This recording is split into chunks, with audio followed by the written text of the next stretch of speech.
सबसे पहले आपको बाबा बागेश्वर से मिलवाते हैं और आपको यह बताते हैं कि उनकी कहानी में कितना ब्लैक है और कितना व्हाइट है। तो स्वामी जी, आपका बहुत बहुत स्वागत है। लगातार पूरा देश आपके बारे में बात कर रहा है आजकल। सीताराम, बागेश्वर धाम की जय, सनातन धर्म की जय। और I am not Baba, I am Dhirendra Krishna Shastri ji. तो मैं आपको धीरेन्द्र जी कह के बुला सकता हूं? बिल्कुल, धीरेन्द्र जी, शास्त्री जी, महाराज जी, इन संबोधन से, क्योंकि ना तो दाढ़ी मूंछ है ना हमने संन्यास लिया है जी। हाँ, नहीं, वैसे लोग कहते हैं कि आप बहुत हैंडसम लगते हैं और आपकी उम्र भी सिर्फ 26 साल है। तो मैं शुरुआत यहीं से कर लेता हूं। आप सिर्फ 26 साल के हैं। 26 साल तो एक ऐसी उम्र होती है जो जिस समय युवा हमारे ये सोच रहे होते हैं कि कौन सा स्मार्टफोन लेना है और कौन सी मोटरसाइकिल खरीदनी है और कहां जाकर नौकरी करनी है। और आप 26 साल की उम्र में ही इतने बड़े स्वामी या बाबा कह लीजिए या गुरुदेव कह लीजिए, आपके बहुत सारे नाम हैं, आप यहां तक पहुंच गए। तो ये सब हुआ कैसे? हमारे बागेश्वर धाम की परंपरा में पीढ़ी दर पीढ़ी दरबार लग रहा है। पूज्यपाद दादा गुरु जी भी लगाते थे और दादाजी के पहले भी एक संत थे, वो भी लगाते थे। तीसरी पीढ़ी में हम सेवा कर रहे हैं, तो बचपन से ही सनातन का जुनून है। तो सनातन की बात और सनातन की सेवा कर रहे हैं और अपने इष्ट और सनातन संस्कृति, साधु संतों की तपस्या का प्रचार कर रहे हैं। बस यही हमारी एक छोटी कहानी है। वाइट ही वाइट है, ब्लैक है ही नहीं कुछ। लेकिन लोग अब आपकी कहानी में लगातार ब्लैक ढूंढ रहे हैं। मैंने सुना आपने कहा कि मैं और कोई स्पष्टीकरण अब नहीं देना चाहता इसके बारे में। आपको लगातार जो चुनौतियां मिल रही हैं, लेकिन देश आपसे ये जानना चाहता है कि इसमें कितनी उसका आज हमने नेशनल चैनल के सामने लगभग 20 से 25 चैनलों के कैमरा लगे होंगे। 4 लाख लोग थे। हमने चुनौती दी थी। चुनौती देने वालों को कहा था कि रायपुर हमारी जगह नहीं, छत्तीसगढ़ है, दरबार 20 और 21 को लगना है, किराया हमसे ले लो, जिन जिन को दिक्कत है आकर के देखो। हम कोई दावा नहीं करते, हम कोई ईश्वर नहीं है। अभी हम साधारण इंसान है। गद्दी पर बैठेंगे, जो गुरु प्रेरणा लगेगी हम वो बता देते हैं। और बालाजी की कृपा और संतों की तपस्या के प्रभाव से वो बात सत्य निकलती है। और सत्य को कितनी भी कसौटी पर कसा जाए, कितने न्यूज चैनलों ने एक्सपोज नहीं किया, कितने लोगों ने नहीं किया, आज तक बाल टेढ़ा कर पाए, क्योंकि हनुमान जी की कृपा और हनुमान जी के नाम का प्रचार है जी। आप धीरेन्द्र जी, आप खुद को गुरुदेव कहते हैं, स्वामी जी भी कहते हैं, धर्मगुरु, संत। तो आपका परिचय क्या है? आप हैं कौन? ना तो हम कोई संत हैं, ना हम कोई स्वामी हैं, ना कोई हम मठाधीश हैं। बागेश्वर धाम के चरणों के सेवक हैं। और श्रीमान जी, हम आपको बता दें कि हम जिस प्रकार पिता अपने पुत्र के रोग पर भगवान से, ईश्वर से, डॉक्टरों से, लोगों से प्रार्थना करता, दुआ के लिए गुजारिश करता, निवेदन करता, वैसे ही हम गुरु होने के नाते, उस गद्दी की सेवादार होने के नाते, बागेश्वर पीठ के सेवादार होने के नाते और सनातन धर्म के सच्चे साधक होने के नाते और मंत्रों की चिकित्सा को जानने के नाते आने वाले लोगों के लिए उनकी श्रद्धा को देखकर ईश्वर से प्रार्थना करते। हमने आपके वीडियोस लगातार देखे, सोशल मीडिया पर, इंस्टाग्राम पर बहुत सारे वीडियोस आपके चलते रहते हैं, जिसमें आप अपने कागज लेकर बैठते हैं और लोगों की मन की बात को आप पढ़ लेते हैं। तो ये जो मन पढ़ने वाली मशीन है, ये कहां आपने लगाकर रखी है और कैसे पढ़ते हैं आप? और लोग इसी को चमत्कार मानते हैं। देखो भाई, ये भारत देश है, इसमें ऋषि मुनियों की परंपराएं विविध रही और भारत इसीलिए तो विश्व गुरु रहा। यहाँ खूब खोज की फायान यात्री जैसे विदेशी लोग आए, पर भारत को विश्व गुरु उन्होंने इसीलिए तो माना सबने, क्योंकि भारत में वैदिक परंपरा अति प्राचीन परंपरा है, ऋषियों की परंपरा है। और हमारे पास कोई मशीन नहीं है, ना हम कोई मन पढ़ने वाले माइंड रीडर है। हम तो अपने इष्ट के सेवक हैं और अपने शास्त्रों के सच्चे साधक हैं। उनके आधार पर जो हमें गुरु जी ने प्रेरणा दी, जो हमें इष्ट प्रेरणा देते हैं, हम वो लिख देते हैं। सच निकले या झूठ, वो व्यक्ति की श्रद्धा बालाजी की कृपा। लोगों की आवाज हम तक, हमारी आवाज लोगों तक पहुंचाते हो, वैसे ही हम अपने इष्ट की जो चेतना तरंग है और लोगों की जो अर्जी है, वो अपने इष्ट तक, इष्ट की तरंग को लोगों तक पहुंचाते। न आप कुछ हो, न हम कुछ। देखिए, जो आप बता रहे हैं, ये तो भारत की संस्कृति में जो योगी और मुनि और जो सिद्ध पुरुष हुआ करते थे, उनके पास ये शक्ति होती थी, ये हम भी सुनते आए हैं। लेकिन आपकी उम्र है सिर्फ 26 साल। जितनी आपकी उम्र है उससे दुगना या तिगना तपस्या करने के बाद जो योगी हुआ करते थे, हमारे जो ऋषि मुनि होते थे, तब उनके पास ये शक्ति आती थी कि वो ये सब कर सके। आपकी उम्र ही को टोटल 26 साल है, तो आपके पास ये चमत्कार की जो शक्ति है इतनी जल्दी कैसे आई है? बहुत अच्छा प्रश्न है, बहुत बहुत धन्यवाद। अच्छा प्रश्न। ये आपसे किसी ने पूछा नहीं होगा? तो नहीं है, ये घोषणा तो नहीं करते, लेकिन आज भी दिन ना रात, हाँ बहुत। अरे आपकी योग्यता का क्या कहना। आई प्राउड ऑफ यू। हमको आप पर बहुत गर्व है, आपकी लैंग्वेज से और आपके स्पष्ट प्रश्नों से। तो देखो बाकी लोग तो वही घिसे पिटे क्वेश्चन करते हैं, आप ये जो बीच की नई चीजें ले आइए बहुत गदगद कर गई हमको। तपस्वी हम नहीं हैं, लेकिन दिन रात तपस्या में ही गुजर रहा। 9-10 साल की अवस्था से ही हमने बालाजी की सेवा की। जब बच्चे खेलना सीखते थे तब से हमने हनुमान चालीसा का पाठ, और गुरु ने जो विधान बताया वो मीडिया पर बताने का विषय नहीं है, वो अनुभव का विषय है। कभी आप आइएगा तो उसको हम आपको बताएंगे कि हमने क्या क्या अपने जीवन में मुश्किलों को सहा, कितना हनुमान चालीसा का पाठ किया, रातों भर हनुमान जी के चरणों में बैठकर रोए हैं, रातों भर हवन किया है। उसका ही ये परिणाम है जो आज सनातन संस्कृति का झंडा जगह जगह गाड़ा जा रहा है। और जो भोले भाले लोगों को धर्मांतरण कर रहे थे छोटी छोटी ट्रिक दिखाकर, ऐसे मिशनरियों के मुंह पर तमाचा। भारत के इतिहास में नेशनल चैनलों के सामने कोई पादरी नहीं आया, कोई अन्य धर्मों के लोग नहीं आए, पर बागेश्वर धाम ने चैलेंज देकर के ललकार के गद्दी पर ठोक कर झंडा गाड़ा है आज रायपुर के दरबार में। अच्छा, आप तो इतना लोगों के मन की बात जान लेते हैं, अंतर्यामी आप हैं। इस समय करोड़ों दर्शक आपको देख रहे होंगे, क्या आप इस समय कोई हमें चमत्कार दिखा सकते हैं? कोई भी अंतर्यामी नहीं है, और हम कोई भी अंतर्यामी नहीं है, ऐसा कोई जो है अंतर्यामी होने का आज तक हमने दावा नहीं किया। अंतर्यामी सिर्फ परमात्मा है, हम तो उनके सेवक हैं, और हम कोई जादूगर नहीं है कि कोई भी बोले कि आप डमरू बजा दो तो हम चमत्कार दिखा दें। हम अपने इष्ट से प्रार्थना करने वाले एक याचक हैं। तो हमारे सामने तो जब वो आएगा उसकी श्रद्धा दिखेगी, हम प्रार्थना करेंगे, वो सनातनी बनेगा, हम प्रार्थना करेंगे, हमारी बालाजी उस पर कृपा कर देंगे। लॉजिक सीधा सा है, फंडा सीधा सा है। और जादूगर मैजिशियन थोड़ी है कि डमरू बजाए, हाँ भाई आ जाओ खेल देख लो। अब देखो प्यासा कुआं के पास जाता है, कुआं प्यासे के पास नहीं जाता है। जी वीरेंद्र जी, मैंने देखा आपके वीडियोस में, हम किसी को बुलाते भी नहीं है, बिल्कुल। अच्छा, तो आप ये बताइए, मान लीजिए अगर कोई और धर्म का व्यक्ति आपके पास आए, कोई इस्लाम को मानने वाला आए, कोई ईसाई धर्म को मानने वाला अगर आपके दरबार में आए और आपसे मदद मांगे, तो आप सिर्फ सनातनियों के लिए ही मदद करते हैं, या अगर कोई इस्लाम को मानने वाला भी आपके पास आ जाए तो आप उसके लिए भी, आपके जो इष्ट देव हैं उनकी भी मदद करेंगे? बिल्कुल, मानव होने के नाते हमसे तो बहुत मुसलमान भाई भी जुड़े हैं, और बहुत क्रिश्चियन वाले लोग भी हमारे पास आते हैं, अन्य पंथों के लोग भी हमारे पास हजारों की तादाद में आते हैं। हम गिनती गिनवा देंगे कई दरबारों में। आप हमारे वो खोजिएगा, वो बताइए क्या बोलते हैं अपना नेट का, यूट्यूब खोजिएगा, यूट्यूब पर आपको लंबी लिस्ट मिलेगी। उसमें कहीं ना कहीं मुसलमान भाई का विचार उद्भाव और वो जो माइक पे बोलते हैं वो बाइट मिल जाएगी आपको, हम आपको भिजवा देंगे, आप अपनी टीवी पर दिखवा देना लोगों को। अच्छा, ये बताइए कि जब लोग आपके पास आते हैं, मैंने देखा तो ऐसा लगता है कि आप उनके अंदर बताते हैं कि इनके अंदर कोई प्रेत है, कोई भूत है, फिर वो छटपटाने लगते हैं, अजीब तरीके की आवाजें निकालने लगते हैं, कई बार वो बेहोश हो जाते हैं, एक अजीब सा दृश्य देखने को मिलता है। अभी मैं आपको तस्वीर भी अपने दर्शकों को भी मैं दिखा रहा हूं निकालकर, अगर हमारे पास वो तस्वीरें, बहुत देखिए अभी हम तस्वीर दिखा रहे हैं, लोग जो हैं वो देखिए झूम रहे हैं, कई लोग तड़प रहे हैं, अपने ही आपको चिल्ला रहे, मार रहे हैं, वाइब्रेशन हो रहा है जी। तो ये इस समय लोगों को क्या हो जाता है, ये क्या होता है? नकारात्मक और सकारात्मक ऊर्जा की लड़ाई है, हम कुछ नहीं, हम पे तो कोई प्रेत चढ़ा नहीं है।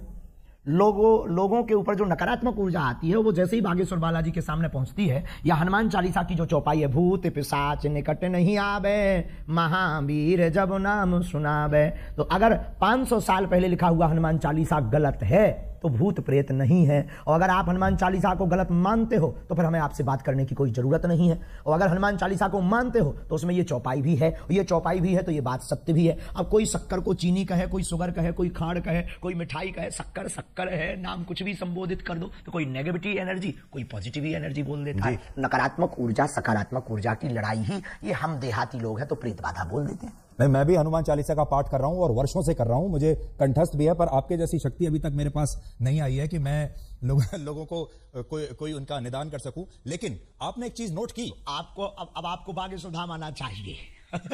मैं जरूर आऊंगा। ये मजाक में कह रहे हैं। लेकिन धीरेन्द्र जी, आपने एक चीज नोट की कि जिस तरह से लोग आपके यहाँ ये व्यवहार करते हैं, बिहेव करते हैं, जब ये जो क्रिश्चियन मिशनरीज हैं, ईसाई लोग जो हैं, जब ये अपने यहाँ कोई कन्वर्जन कैंप लगाते हैं लोगों के लिए, वहां पर भी हमने इसी तरह का व्यवहार लोगों को देखा है। वो भी ऐसे ही इसी तरीके से पूरे देश में चर्चा है जी, पूरे देश में इसी बात की तो चर्चा है। ये मिशनरियां क्यों पीछे लग गई? क्योंकि इनकी दुकान बंद हो गई।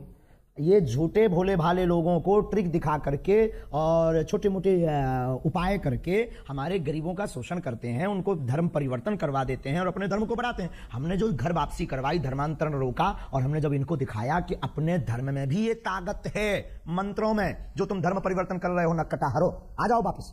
तो वो फिर हर्ष आ गए। अब उनको डर है कि ये आदमी हमारा सब मिशन फेल कर देगा, इसीलिए तो ये जो है हमारे खिलाफ षड्यंत्र स्वांग दुनियादारी। तब तो आपको ब्लैक एंड व्हाइट करना पड़ा है उन्हीं लोगों के उपद्रव करने से पूरे देश में वो हो गया है जी। तो लेकिन ये भी ऐसे ही दिखाते हैं जैसे इंसान के अंदर कोई प्रेत, जैसे कोई इंसान के अंदर प्रेत आत्मा आ गई है, वहां पर भी हमें ऐसे ही देखने को मिल रहा है। तो क्या आपको ऐसा लगता है कि ये दोनों जगह कॉमन है, या प्रेत आत्मा जो आप निकालते हैं भूत प्रेत, अंतर है? कोई भी पादरी बागेश्वर धाम का सामना नहीं कर पाएगा जी। कल से आप लगातार टीवी चैनल्स पर इंटरव्यू दे रहे हैं, मैंने आपके बड़े इंटरव्यूज देखे। आपने सोचा था कि इतनी जल्दी आपके जो भक्त हैं वो तो हैं ही, लेकिन अब देश में जो लोग आपको नहीं जानते वो भी अब आपको जान गए हैं। अचानक से आप पिछले 48-50 घंटे में बड़े मशहूर हो गए हैं। तो वो जो समिति है जो आपके पीछे पड़ी, उसका तो धन्यवाद देना चाहिए आपको। आंधी की भैया, उनको बहुत बहुत धन्यवाद है, क्योंकि हम भी अंधविश्वास के खिलाफ हैं। और देखो, ये आंधी के नाम है, बात में दम और शक्ति होनी चाहिए। अपने मीडिया को मैनेज करके कोई भी नाम फेमस करा सकता है, कर सकता है, पर अगर दम नहीं होगी, ताकत नहीं होगी, सच्चाई नहीं होगी, बोल्ड आउट हो जाएंगे। आज पूरे नेशनल मीडिया एक्सपोज करने आई थी, आपका चैनल भी तो आया था। आपका चैनल ने चूंकि उल्टा दिखाया है, क्योंकि पता नहीं आपके चैनल को क्या हुआ है। जो हमने ललकार कर चुनौती दी थी उसको पता ही नहीं, उसके पास भी नहीं भेजा, और आप लोग भी नहीं आए। तो आप लोगों ने तो ये दिखाया कि सफाई देते देते आंखें भरी हैं। अरे सफाई देते हमारी आंखें भरी हैं, हम बब्बर शेर है, उनको हमने रुला दिया है झंडा गाड़ करके। तो कल हम फिर कहेंगे कि कल आकर के आंखों, खुली आंखों से लोगों को देखना चाहिए। आप बिजी रहते हैं तो आपको नहीं बुलाएंगे। पर मैं देख रहा था आप बड़े क्रोधित थे। मैंने आपके जो वीडियो देखे कल के और आज के, बड़े क्रोधित थे आप, और बड़ा गुस्सा आपको आ रहा था, और आप कह रहे थे कि मैं अपने आपे में नहीं। एक्सपोज जब नेशनल चैनल ने किया, क्या हमने झंडा नहीं गाड़ा? हाँ, हम अपनी शक्तियों के उसमें थे, लेकिन आज हमने झंडा गाड़ दिया सनातन का। जो कहते थे चमत्कार नहीं होते, भारत के इतिहास में क्या किसी पादरी के खिलाफ इतने न्यूज चैनल लगकर के उन्होंने कभी हुआ एक्सपोज? आप हाँ या ना भर बोल दीजिए बस। तो अच्छा, उसी से संबंधित आपसे सवाल पूछता हूं। आप में और एक पादरी में और एक मौलाना में, जो मौलाना झाड़ फूंक कर रहा है, जो पादरी जो अभी हमने आपको दिखाया वो कर रहा है, और आप जो कर रहे हैं, तीनों में फर्क क्या है? बहुत सुंदर प्रश्न, very good, thank you very much my dear, I proud of you. उसमें और हम में बागेश्वर धाम में यही अंतर है कि देखो, हम किसी भी प्रकार का शोषण नहीं करते, हम दक्षिणा नहीं लेते, हम अपने से नहीं जोड़ते। आने वाली चढ़ोतरी को हम गरीब बेटियों के विवाह में लगाते, 3 साल से निःशुल्क भंडारा करवाते, और 2029 तक भक्तों के सहयोग से 400 बेड का विशाल cancer hospital and research institute centre बनवाने जा रहे हैं। हम दंगा नहीं फैलाते, हम शोषण नहीं करते, हम हलाला नहीं करते, हम डुबकी के नाम पर भगवान को लिए डराते भी नहीं है, हम सिर्फ श्रद्धा के नाम पर बालाजी की महिमा गाते हैं। इतने अंतर हैं, इसकी एक बहुत बड़ी किताब बनेगी जी। लेकिन वो भी प्रेत ही निकाल रहे हैं लोगों के अंदर से, आप भी प्रेत निकाल रहे हैं लोगों के अंदर से, और लोग जिस तरीके से बिहेव करते हैं प्रेत नहीं वो भी सेम लगता है। हम तो ईश्वर से जोड़ते हैं, हम कोई दावा नहीं करते, हम कैंसर नहीं मिटाते हैं, हम प्रेत नहीं हटाते हैं, हम भूत नहीं हटाते, इष्ट हटा देते हैं, बालाजी हटा देते हैं। आई एम नॉट मिरेकल मैन, हम बहुत साधारण और सरल आदमी। अच्छा, आपसे ये जानना चाहते हैं, जब आप अपने दिन की शुरुआत करते हैं, जब आप दरबार लगाते होंगे, हजारों लोग आते हैं, उनमें से आप कुछ लोगों को चुनते हैं, वो लोग आपके पास आते हैं, अपनी समस्या बताते हैं। उन लोगों को आप कैसे चुनते हैं, पहली बात? फिर जब वो लोग आते हैं तो आप उनको कहते हो मुझे पहले से ही पता है कि आपकी समस्या क्या है, कागज पर आपने लिखी होती है। ये सब आप, इसकी तैयारी आप कैसे करते हो? सुबह सुबह आप उठ के हनुमान जी से पहले कह देते हैं कि भाई आज मुझे शक्ति चाहिए? कोई तैयारी नहीं है, कोई प्रोजन नहीं है, नहीं, ये सब नहीं है। वो तो जाके गद्दी पर आह्वान करते हैं कि जिनकी पर्चा बनना हो आप मन में प्रेरणा दीजिए। तो वो मन में प्रेरणा दे देते कि भाई अमुक व्यक्ति को बुला लीजिए, नीरज को बुला लीजिए, धीरज को बुला लीजिए, विवेक को बुला लीजिए, इनको बुला लीजिए। ऐसी मन में प्रेरणा लगती, वो वहां बैठा होगा, ऐसे कपड़े पहना होगा। अब जैसे आज एक अद्भुत हो गया, अब कोई कहे कि तो माइंड रीडिंग हो सकता है। आज हमने आप में से किसी एक पत्रकार को कहा कि जाओ तुम जिसको उठाकर लाओ, उसी का पर्चा हमने पहले से ही बिफोर टाइम बनाकर रख दिया। अब वहां पूरी विज्ञानता शून्य हो गई। वहां दिमाग खराब हो गया सबका जी। और हमने कह दिया कि आप सब पत्रकारों में से 2 पत्रकार, नेशनल चैनल लगे थे, हमने कहा था 2 पत्रकार हमारे सामने भेज दीजिएगा। 2 पत्रकारों की हम अर्जी लगा देंगे, 2 की हमने लगा भी दी, ऐसी लगाई, अरे झंडा कर गया सनातन का। आज की लिंक जरूर सबको भेज दीजिए, दिखाइएगा आज का दरबार। आप मुझे भेज दीजिएगा। अब मान लीजिए इतिहास में हुआ है। यही प्रश्न दूसरे तरीके से पूछता हूं। मान लीजिए मैं आपके दरबार में आऊं, मैं आपके सामने बैठा हूं, आपने मुझे बुलाया और मैं आपके सामने आ गया। अब आप मेरे जीवन में क्या चल रहा है और क्या होगा आगे, ये कैसे पता लगाते हैं? आभास होता है। देखो, हम कोई अंदाजा तो लगाते नहीं, आभास होता है। हम प्रार्थना करते हैं, पेन कागज कलम लेते हैं, ध्यान में अंदर ही अंदर जाते हैं कि हाँ प्रभु कृपा करो। तो सनातन धर्म के उत्थान के लिए जो उन्होंने हमें चेतना तरंग दे रखी है, वो तरंग हमें प्रेरणा देती थी। हम कलमबद्ध कर देते और कह देते अच्छा प्रभु लाज रखना अपनी भी और हमारी भी, और वो सत्य निकलता है। बस इतना लॉजिक है। ये लॉजिक परे है, इसी का नाम तो सिद्धि है। जो समझ में न आए वही तो चमत्कार। अभी आप लगा सकते हैं ध्यान मेरे बारे में। आज से 30 साल पहले कोई कहे कि आप देश विदेश में बैठे सकते, देश विदेश में बैठे लोगों को वीडियो कॉल पर आप तुरंत बात कर पाएंगे। 30 साल पहले ये कोई कहता था तो कहते कितना झूठबाज आदमी है, मूर्ख आदमी है, ऐसा हो ही नहीं सकता, ये तो चमत्कार होगा। लेकिन आज सहज है। पर देखिए धीरेन्द्र जी, एक जमाने में जब बारिश होती थी लोग, क्या कहा? देखिए जब एक आज से सैकड़ों वर्ष पहले, हजारों वर्ष पहले जब बारिश होती थी तो उसे भी लोग चमत्कार समझते थे। सूर्य ग्रहण होता था उसे भी चमत्कार समझते थे। दिन और रात, सुबह और शाम जब रात होती है उसे भी चमत्कार समझते थे। बाद में यह पता चला धीरे धीरे धीरे कि यह चमत्कार नहीं, यह विज्ञान है, इसके पीछे विज्ञान है।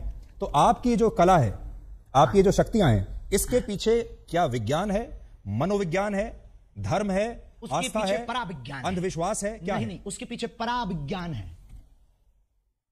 पराविज्ञान है। बहुत अच्छा प्रश्न आपने किया। इसके पीछे पराविज्ञान, सूक्ष्म जगत विज्ञान, जिसे आज तक विज्ञान बहुत सालों से खोज रहा, समझ नहीं पा रहा। और ये देखो ऐसी बात है, इसको प्रत्यक्ष नहीं कर सकते क्योंकि अंधे को सूर नहीं दिखा सकते, गूंगे के द्वारा जो है गुड़ का खट्टा मीठा का स्वाद नहीं पता लगा सकते हैं। उसी प्रकार ये पराविज्ञान है हमारे प्यारे माय डियर जी। मैं जब आपको देखता हूं, आपका जो देखिए किसी भी गुरु के लिए उसका जो एक अपीयरेंस होता है वो उसके जो शिष्य हैं उससे बड़े प्रभावित होते हैं। आपका जो एक अपीयरेंस है, यानी आपकी जो वेशभूषा है, जिस तरीके से आप अपने भक्तों के सामने अपने आप को प्रस्तुत करते हैं, इस समय भी जो आपकी वेशभूषा है, देखिए बड़ी रंग बिरंगी वेशभूषा है। आपने एक मुकुट ऐसा लगाया हुआ है जैसे एक जमाने में मराठी जो मराठा राजा लगाया करते थे। हैं? तो इसके पीछे आपका क्या मनोविज्ञान है कि आप जो इस तरीके से अपने आप को प्रस्तुत करते हैं, जबकि जो साधु संत होते हैं वो तो बहुत सिंपल रहते हैं, सरल भाव से रहते हैं। मनोविज्ञान, एक महात्मा आए हमको कंबल दे गए, एक महात्मा आए कंबल दे गए, एक व्यक्ति आया टोपी दे गया, हमने टोपी लगा ली, एक व्यक्ति आया कंबल दे गया। अब कंबल पहनना कौन सा भैया वो है, अब कंबल पहन लिया, अब क्या गलती कर दी यार भाई, अब ठंड लगती है तो कंबल ना पहने, क्या करें, मर जाए क्या? नहीं, हमें देखिए राहुल गांधी पूरी सर्दियों में बिना राहुल गांधी टी शर्ट पहन के घूम रहे हैं और वो कह रहे हैं मैं तपस्वी हूं, तपस्वी को कभी सर्दी नहीं लगती। बात कीजिए, अध्यात्म की बात कीजिएगा, अध्यात्म की बात कीजिएगा। सॉरी, कोई राजनीतिक मुद्दा पे बात मैं तो राजनीति कह ही नहीं रहा, मैं तो ये बता रहा हूं कि राहुल गांधी भी तो एक तपस्वी है, उनको सर्दी नहीं लग रही, आपको लग रही है। आप हाँ, हम कमजोर आदमी हैं भैया, उनसे जाके पूछो हम किसी के बारे में क्या कहते हैं। आई am not politician, I am only spiritual गुरु। आप पॉलिटिशियन तो नहीं है, लेकिन पॉलिटिशियन आपके बहुत सारे पॉलिटिशियन आपके शिष्य हैं। देखिए आपके जो विरोधी हैं उन्हें यह बात भी बुरी लगती है कि बहुत सारे नेता आते हैं बागेश्वर धाम पर आते हैं, बहुत सारे नेता आपके शिष्य हैं, बहुत सारे जो सरकार में बैठे बैठे बड़े जो लोग हैं वो आपके शिष्य हैं। आपको पुलिस की प्रोटेक्शन मिलती है, आपको जो है एक अलग तरह का सम्मान इस समय सरकार की तरफ से मिल रहा है, और वो तब मिलता है जब कोई धर्मगुरु नेताओं के साथ सरकार करीब आ जाता है। व्यक्ति की समानता के लिए नहीं, सब व्यक्ति की जानमाल की सुरक्षा करना सरकार का काम है। हम किसी भी पार्टी के आदमी नहीं है, हमारे हर पार्टी के डिवोटी है, हर पार्टी के हमारे शिष्य हैं और स्नेही हैं और आत्मा है। अब रही बात इसकी पुलिस की आदि की, तो ये जो मिशनरियों ने और आपके पास जो न्यूजें आई हैं, जो ये भ्रम फैलाया, ये जो षड्यंत्र स्वांग किए, उसके डर के कारण कहीं माहौल खराब ना हो जाए, कुछ भी हो जाएगा तो माहौल डिस्टर्ब होगा। तो एक धर्म गुरु के प्रति अपनी उन्होंने निष्ठा दिखाई है। रही बात नेताओं का चेला बनने की, धर्म से राजनीति चलती है, राजनीति से धर्म नहीं। वो बहुत सकारात्मक विचार पाते हैं बागेश्वर धाम से, आशीर्वाद पाते हैं, सन्यासी बाबा की कृपा पाते हैं। अब किसी को अगर जलन हो रही हो तो वो विदेशी नेता बना ले, उसमें क्या दिक्कत है? विदेशी नेताओं को चेला बना ले, खुद को नेता बना ले, खुद के नेताओं को डिवोटी बना ले। अगर किसी की जल रही है तो मिर्चा लगना चाहिए, इसमें क्या बुराई है माय डियर? आपको लगता है आपकी जान को खतरा है? ये जो प्रपंच हो रहे हैं हमें, देखो मरना बार बार है नहीं है, एक बार बचना नहीं है, इसलिए हम बहुत स्वच्छंद आदमी और बहुत दिल खोल कर बोलते हैं। बाकी जो होना है वो तो होना ही है, लेकिन पीछे तो लगे ही है, ये भी नहीं कह सकते कि नहीं लगे। छतारी में हमने घोषणा कर दी थी, इस षड्यंत्र जो अभी आप लोग लेके बैठे हैं, ये हमने आज से 1.5 महीना पहले, लोग हमसे कह रहे हैं आपकी ब्लैक एंड व्हाइट पे ये दिखा देना। छतारी में हमने कह दिया था कि अब हमारे खिलाफ षड्यंत्र होगा, अब वो हो गया। देखिए मैं तस्वीर देख रहा हूं, इसमें देवेंद्र फडणवीस आपके सामने हैं, डिप्टी सीएम महाराष्ट्र के पूर्व मुख्यमंत्री। हमने नितिन गडकरी की भी फोटो देखी, मनोज तिवारी भी आपके सामने हैं, कुछ बात कर रहे हैं। तो इससे ऐसा लगता है कि अब आप देश के शक्तिशाली लोगों के साथ आपका उठना बैठना हो गया है। हमारा पहले से ही उठना बैठना शक्तिशाली श्री हनुमान जी के साथ है, ये भूल गए आप। पूरे आला वर्ल्ड के मैनेजमेंट गुरु लॉर्ड हनुमान के साथ हमारा उठना बैठना है 11 साल की अवस्था से। वो दिखाइए जरा फोटो। आप लोगों की समस्याओं का निदान करते हैं, पर्सनल समस्याएं जो लोगों की होती हैं, किसी की कोई बीमारी है, किसी की प्रमोशन नहीं हो रही, किसी को और कोई दिक्कत है। आपने कभी आपको इस तरह का आभास नहीं हुआ जिससे पूरे समाज का फायदा हो सके, पूरे देश का फायदा हो सके? कभी आपको ऐसा आभास नहीं हुआ कि आप पहले से बता सके कि भाई कोविड आने वाला है, सावधान हो जाओ, कोई आतंकवादी हमला होने वाला है, वो आपको पहले से पता चल जाए? बहुत अच्छा, ये भी बहुत अच्छा। देखो, कोई अर्जी लगाता है तो हम उस आधार पर, जैसे हमारे पास राजनीतिक लोग आते हैं तो वो पूछते हैं प्रदेश का हाल क्या होगा, तो हम बता देते हैं भाई ऐसे ऐसे संयोग बन रहे हैं। हम कोई आई एम नॉट भविष्य वक्ता, हम कोई ज्योतिषाचार नहीं है, हम भविष्य वक्ता नहीं, हमें जैसी प्रेरणा लगती है हम बता देते भैया ऐसा होगा। अब कोई अर्जी ना लगाए तो हमारी बात को कौन सुनने वाला है, कौन हमारी बात को इतना सुनेगा, और कौन नियम मानेगा, कौन नियम करेगा, कौन आएगा? बाकी विश्व कल्याण की मंगल कामना हम प्रतिदिन करते हैं कि ईश्वर जो होना वो तो होना ही है, पर विश्व का मंगल। शाहरुख खान की नई फिल्म आ रही है पठान, उसका विरोध करने के लिए आपके दरबार में किसने अर्जी लगाई थी? अरे वो किसी ने नहीं, वो तो उसने वो गा दिया था, हमें बच्चों ने बताया कि भगवा रंग गा दिया, तो उनका भगवा रंग ही क्यों बेशरम है भाई? ब्लैक रंग, हरा रंग, ऑरेंज रंग और भी रंग भी है, उनको भी बेशरम बनाओ जी। तो गलत कर दिया भाई, ये गलत थोड़ी है। हर बार भगवा रंग ही क्यों बेशरम, हर बार हम सनातनी हिंदू ही क्यों टारगेट, हर बार हम संत ही क्यों? और आपके ब्लैक एंड व्हाइट से कहेंगे कि जो हमारा आपने ब्लैक एंड व्हाइट लिया है पादरी का क्यों नहीं लेते हो उसके चर्च में जाकर? नहीं, हम उनका भी करेंगे। और मैंने तो आपसे पादरियों के बारे में और मौलानाओं के बारे में जितने सवाल मैंने आपसे पूछे हैं किसी ने नहीं पूछे होंगे। हाँ, किसी ने नहीं पूछे, और हम आपसे बहुत खुश हैं। हमने कहा ना 3 बार हम आपकी तारीफ कर चुके हैं, बहुत सहज हैं आप, बहुत अच्छे हैं, और आपके ब्लैक एंड व्हाइट को देखना चाहिए लोगों को। आई सपोर्ट यू, पर आप हमारा भी सपोर्ट करिए सनातन का। जी जी, नहीं देखिए, हमारा स्वामी जी, हमारा जो कर्तव्य है वो है ब्लैक और व्हाइट। अब आप अपनी बात कहने के लिए, अपनी पैरवी करने के लिए स्वयं बैठे हैं। अब आप मेरे ऊपर या आज तक के ऊपर आरोप नहीं लगा सकते कि मेरी बात सही नहीं है। अब आप स्वयं अपने स्पोक्स पर्सन हैं, स्वयं अपने प्रवक्ता हैं। आज गलत किया है, आज दिन में गलत किया है, आज तक ने सत्य नहीं दिखाया है। अब देखिए, अब वो सारी चीजें अब लोगों के सामने आ जाएंगी, पर हम आपसे ये जानना चाहते हैं कि क्या एक धर्मगुरु को फिल्मों के बारे में बोलना चाहिए? दिखा दीजिए आज दिन भर की वीडियो। शाहरुख खान के बारे में बोलना चाहिए एक धर्मगुरु को? क्या आप छोटी छोटी जो सनातन के खिलाफ बोलेगा, चाहे वो फिल्में वालों हो, चाहे वो राजनेता हो, हमने शिक्षा मंत्री के खिलाफ भी बोला बिहार के, उस पर बात क्यों नहीं की? जो सनातन का विरोध करेगा हम उसके खिलाफ बोलेंगे। अगर ये दंगाई है, अगर ये भड़काऊ है, तो ये होते रहना चाहिए, इतना खौफ बहुत जरूरी है। तो ये आरोप, आप इसका मतलब सही है आपके ऊपर, जो लोग कहते हैं कि आप हिंदुओं को जो आते हैं वहां पर उनको भड़काते हैं? आप एकजुट करते हैं, लोगों को समझ में भड़काना आता है, जो हिंदू नहीं है उनको भड़काना आता है। अपनी अपनी समझ। किसी को कल तक हम पाखंडी नजर आ रहे थे, किसी को कल तक हम चुनौती से भागने वाले नजर आ रहे थे, जब आज हमने ठोक दिया, ठिकाने लगा दिया, तो बुद्धि ठिकाने लग गई पूरी नेशनल मीडिया के सामने। तो ये अपनी अपनी, जब तक हमको समझा नहीं तब तक वो ऐसा समझेंगे। बहुत सारे लोग आपको सोशल मीडिया का स्वामी भी कहते हैं, क्योंकि अब आप यूट्यूब पर बड़े एक्टिव हैं, इंस्टाग्राम पर आपके लगातार वीडियो चलते जा रहे हैं, और ये एक नई तरह की जो है क्रांति है, जिसमें हम ये देख रहे हैं कि धर्मगुरु भी अब आश्रमों से बाहर निकलकर सोशल मीडिया पर आ गए, मोबाइल फोन पर आ गए। लोग आपको मोबाइल फोन पर देख रहे हैं। ये अपने आप हो रहा है धीरेन्द्र जी, या आपके पास कोई सोशल मीडिया टीम है जो आपको रोज वायरल करती है? एक दूसरे में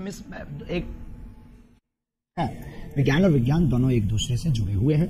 हमारी कोई टीम नहीं है। हम तो पहले दरबार लगाते थे, पहले भी कथाएं करते थे, लाइव नहीं आते थे। फिर संस्कार वालों ने आके कहा कि हम आपकी कथा को दिखाएंगे, क्योंकि आपकी कथा में, आपके दरबार में दम है और सनातन का प्रचार होगा। हमने कहा भाई अगर तुम्हें दिखाना है तो दिखा दीजिए, हमें क्या दिक्कत है, बस इतना ही कहानी है। अब आप आए, आप बोले हमें ब्लैक एंड व्हाइट दिखाना है, अब आप भी हमारी टीम में शामिल हो। नहीं, आपने मेरी बड़ी तारीफ की, मैं भी आपको इतना तो कहूंगा कि you are a very good speaker. Thank you very much. तो अब ये बताइए, अब ये जो 2-3 दिन से आपको लेकर विवाद हुआ है, अब इसके बाद से आपको ऐसा लगता है कि ये एक तरीके से नया जीवन अब शुरू हो रहा है? निपट गया। रोज आपके टीवी पर इतने इंटरव्यूज अब आपने दिए। हमारा नया जीवन, नई क्रांति शुरू हो रही है। रोज चुनौती आएंगी, अब हमें उनकी तरफ ध्यान नहीं देना है। कितनी बार हम सत्य की कसौटी पर कसेंगे। पहले आधी हकीकत आधा फसाना आया, फिर हमारे पास में छोटे छोटे पत्रकार आए, फिर हमारे पास में कुछ तार्किक आए दिल्ली के, उन्होंने हमें एक्सपोज किया धाम पर। सबने मुंह खाई, सबने मुंह की खाई, सबने जय जयकार की। आज हमारे पास में रायपुर छत्तीसगढ़ में 20 नेशनल चैनल आए, उनके सामने भी हमने दिखा दिया कि अब आप उठा लाओ, हम खुलना चैलेंज देते हैं, ललकार कर देते हैं। जब वो भी मुंह की खाने, उन लोगों ने भी सत्य माना। मतलब आप लोग तो, आपकी भूमिका नहीं है, आपकी भूमिका तो सत्य को दिखाने की भूमिका है। आपकी उसमें क्या गलती है? जो लोग मांगते हैं आप वो दिखाते हैं, पर कई बार वो दिखाते हैं जो मांगते भी नहीं है लोग। ये बात अलग है, लेकिन आपने भूमिका निभाई और आज हमने अपनी कसौटी पर हम खड़े उतरे। अब हमें बहुत चुनौतियों से डरना नहीं है, बहुत ज्यादा उस पर टाइम बर्बाद नहीं करना। बहुत बहुत धन्यवाद। अब हम एक सवाल, आखिरी सवाल में आपसे करेंगे। आखिरी सवाल आपसे पूछना चाहता हूँ। जी भाई साहब, आखिरी सवाल आपसे पूछना चाहता हूँ। आपने गाइड फिल्म देखी है? नहीं, हमने नहीं देखी। अच्छा, गाइड फिल्म में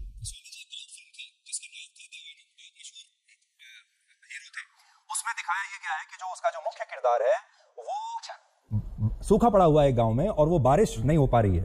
उसके लिए वो एक आम इंसान है, लेकिन वो उसके लिए तपस्या करनी शुरू कर देता है और लोग आसपास के उसको बाबा समझने लगते हैं और लोगों को विश्वास इतना हो जाता है उस व्यक्ति के ऊपर कि वो वाकई तपस्वी बन जाता है और फिर वो अपनी जान दे देता है उसके लिए। आपको ऐसा लगता है कि आपके साथ भी ऐसा ही हुआ? आपका जो बचपन है बड़ा संघर्षों से बीता, बहुत गरीबी में आपने अपना बचपन बिताया, अभी भी आप, मैं तो ये कहूंगा कि अभी युवा ही हैं आप, और ये जो विश्वास का जो पूरा जो इकोसिस्टम है, इस पर आप बेसिकली लोगों के साथ संवाद कर रहे हैं। चाहे हनुमान जी आपके साथ हो या ना हो, लेकिन एक विश्वास जब बन जाता है लोगों का आपके ऊपर, तो फिर वो शक्ति अपने आप ही एक अलग दिशा में जाने लगती है। बहुत अच्छी बात बोली है, लॉजिक वाली बात बोली है और इस बात में बहुत ताकत और दम है। देखो, हमें हनुमान जी ने चुना है और रही बात लोगों की श्रद्धा की, श्रद्धा टूटती और बनती रहती है, लोग स्थिर नहीं रहे किसी के नहीं। दूसरी बात, इस विषय पर हमारा सिर्फ यही कहना है कि हमने कभी अपने से लोगों को नहीं जोड़ा, लोगों की बाहें पकड़कर हनुमान जी से जोड़ा। अगर ये गलत है तो क्या कहते हैं, बस हम ना कोई तपस्वी है, ना हम कोई बहुत साधारण भाषा में बोलें कि बहुत बड़े चमत्कारी है, साधारण इंसान है। लोगों की निष्ठा ही चमत्कार है। अब आपकी बात का यही जवाब आप चाहते हैं तो बस वही जवाब हम दे देते हैं कि लोगों की श्रद्धा ही उनका चमत्कार है। बहुत बहुत धन्यवाद धीरेन जी, आपका बहुत बहुत धन्यवाद हमसे बात करने के लिए, और उम्मीद करते हैं कि आपके आलोचक जो हैं उन्हें आपके जवाब मिल गए होंगे, और बाकी देश की जनता के ऊपर छोड़ते हैं, क्योंकि जैसा मैंने आपको कहा, आप सबसे बड़े अपने प्रवक्ता तो आप स्वयं हैं। हाँ, कल फिर दरबार लगना है, आलोचकों से कह दीजिए कल और आ जाए तो ठीक है। और कल थोड़ा सा मेरे बारे में भी आप सोच के बताइएगा, अगर आप सोच सके। मैं तो यहाँ दिल्ली में हूँ, कल दरबार में थोड़ा सोचिएगा मेरे बारे में, और मेरे बारे में कोई भविष्यवाणी हो तो बताइएगा। अरे अब आपके बारे में क्या करना, सामने कर देंगे, उस पर तो ये हो जाएगा कि कंट्रोवर्सी हो जाएगी, कुछ निकल जाएगा मुझसे। जी, तो कंट्रोवर्सी तो खैर ठीक है, विवादों की आपको आदत पड़ गई होगी अब तक तो, और इसका मतलब यह है कि आपके अगर दुश्मन बढ़ रहे हैं, इसका मतलब आपके शिष्यों की संख्या बढ़ रही है, इसलिए आपके दुश्मन भी बढ़ रहे हैं। बहुत गजब की बात, बालाजी के समर्थक बढ़ रहे हैं। धीरेन जी, बहुत बहुत शुक्रिया हमसे बात करने के लिए। Thank you very much, you are a good speaker.